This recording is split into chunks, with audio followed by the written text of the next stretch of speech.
గడ్డికి ఏమైనా విలువ ఉంటుందా? నిశ్చయముగా నరులు గడ్డి వంటి వారు. గడ్డి ఎండిపోతుంది, ఉదయానికి పచ్చగా ఉంటుంది కానీ సాయంత్రానికి ఏమైపోతుంది? ఎండిపోతుంది. మనుషులమైన మనం కూడా కొన్ని రోజులు ఆరోగ్యంగా కనిపించవచ్చు, కొన్ని రోజులు అందంగా కనిపించవచ్చు, కొన్ని రోజులు ఆనందంగా కనిపించవచ్చు, కొన్ని రోజులు బాగున్నట్టుగా కనిపించవచ్చు. కానీ నువ్వు నేను మనందరం ఏదో ఒక్కరోజు ఏమైపోవాల్సిందే? గడ్డి వలె ఎండిపోవాల్సిందే.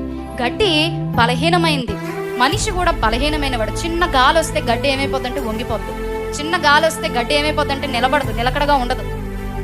నా జీవితం కూడా గడ్డి వంటి నిలకడ లేని, బలహీనమైన, స్థిరము లేని, ఎండిపోయే జీవితం. నిజమే కదా? ఇప్పుడు చూస్తున్న మనిషి తర్వాత ఎలా ఉంటాడో కూడా మనకి తెలియదు. చిన్న బిడ్డ పెద్ద బిడ్డ అని తేడా లేదు. ఎవరికి పడితే వారికి హార్ట్ స్ట్రోక్స్, ఎవరికి పడితే వారికి క్యాన్సర్స్, ఎవరికి పడితే వారికి ఏ అనారోగ్యము ఎవరికి వస్తుందో మనం తెలియదు. అలాంటి పరిస్థితుల్లో మనము ఉన్నాం. ఇవన్నీ చూస్తున్నప్పుడు మనకు అర్థం కావాలి, మన జీవితం చాలా చిన్నది.